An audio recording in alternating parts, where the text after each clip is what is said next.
여러분, 고난주간 어떻게 보내셨나요?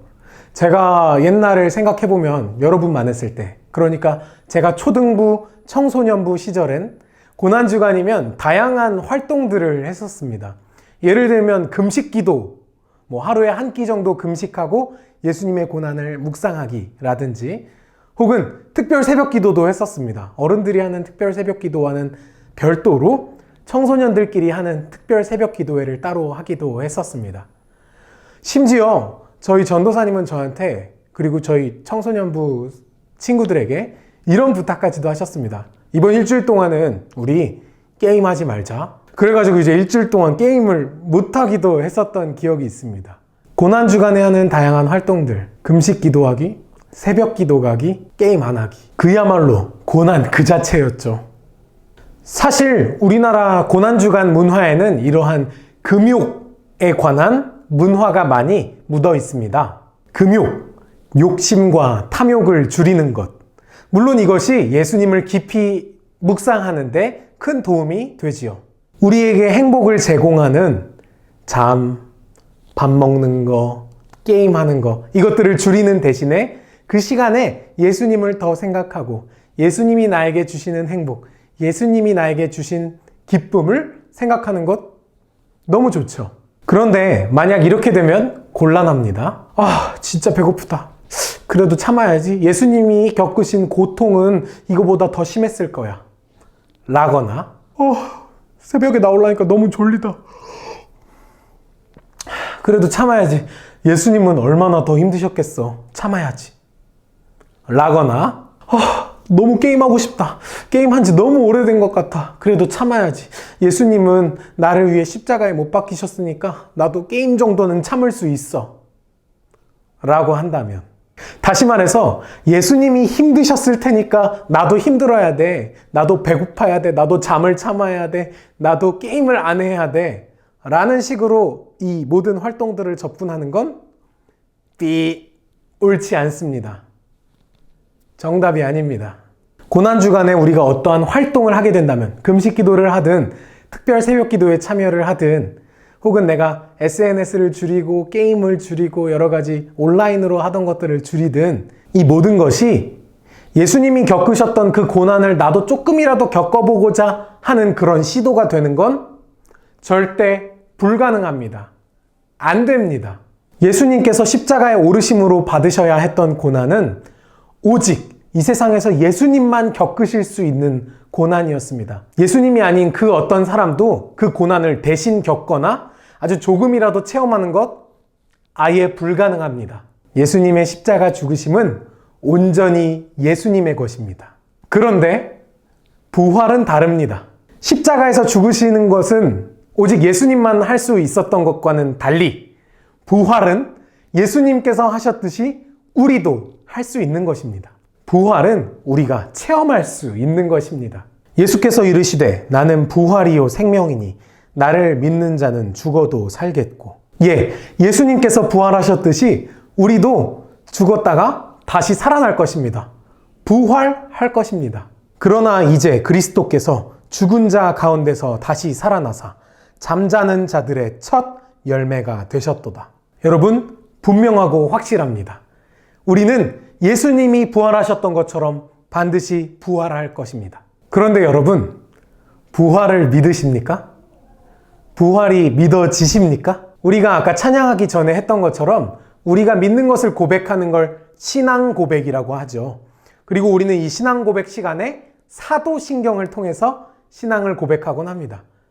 그 사도신경에 이렇게 적혀 있잖아요. 장사한 지 사흘 만에 죽은 자 가운데서 다시 살아나시며 죄를 사하여 주시는 것과 몸이 다시 사는 것과 영원히 사는 것을 믿사옵나이다. 여러분, 아까 빨리 감기 안 하셨다면 분명히 이렇게 고백하셨을 텐데, 여러분 정말 이걸 믿으면서 암송하고 계신 거죠? 정말 믿고 계신 거 맞죠? 똑똑똑 믿고 계시냐고요. 전도사님, 저한테 물어봐 주실래요? 절충 전도사님, 부활을 믿으세요? 그럼요. 당연하죠. 저는 부활을 믿고 소망합니다. 제가 여기 방금 집어넣은 말이 하나 있죠. 부활을 믿고 소망한다. 예, 그렇습니다. 저는 부활을 믿고 소망합니다. 만약 누군가 저에게 부활을 이해하고 계십니까? 라거나 혹은 부활을 과학적으로 설명하실 수 있겠습니까? 라고 묻는다면 아니요, 저는 이해하지 못하는데요. 과학적으로 설명 잘 못하겠는데요. 이렇게 대답할 것입니다. 솔직히. 하지만 부활을 믿으십니까? 라는 질문에는 분명히 이렇게 대답할 것입니다. 네, 부활을 믿습니다. 네, 부활을 소망합니다. 사랑하는 여러분, 부활을 믿는다는 건, 부활을 소망한다는 건 부활을 꿈꾼다는 것입니다. 죽음이 끝이 아니다. 죽음이 다가 아니다. 죽음 이후에 부활이 있다.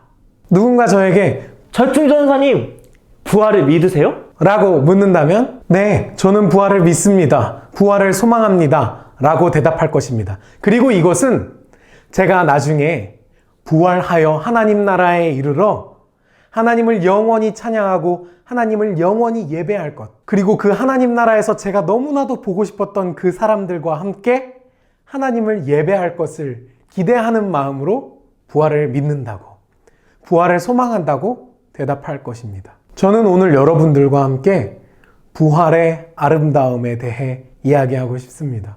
부활은 참 아름다운 것입니다. 부활은 죽음이 끝이 아니라는 걸 말해주기 때문입니다. 죽음이 끝이 아니다. 혹시 여러분, 주변에 먼저 하나님 나라로 떠나보낸 그런 분들이 있으셨나요? 사실 초등부 청소년부에게 죽음은 약간 먼 거리에 있는 이야기일 수도 있겠습니다. 저는 있습니다. 먼저 하나님 나라로 떠나보낸 사람들. 얼굴만 어렴풋이 기억나는 우리 외할아버지 김한수 안수 집사님. 함께 찬양하는 것만으로도 너무 행복하고 감사했던 이승주 청년. 제가 너무너무 사랑하고 존경했던 꿈꾸는 예배자 양기훈 선생님. 이외에도 보고 싶은 사람들이 너무너무 많습니다. 생각만 해도 눈물 날 것 같고 그립고 그립습니다. 그래서 저는 부활을 소망합니다.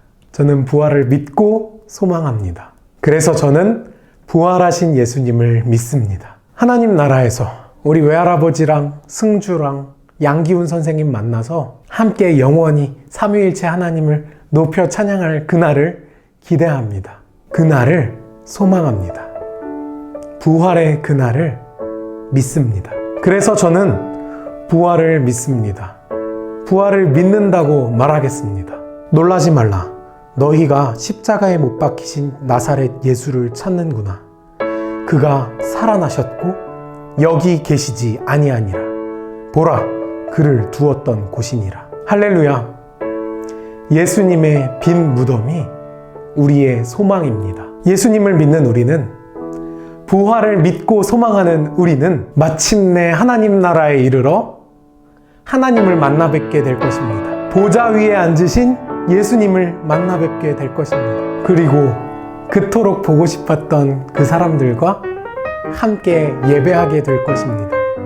오늘은 부활주일입니다. 부활의 예수님께 소망을 두고 하나님 나라를 꿈꾸는 저와 여러분이 되시길 주님의 이름으로 축복합니다.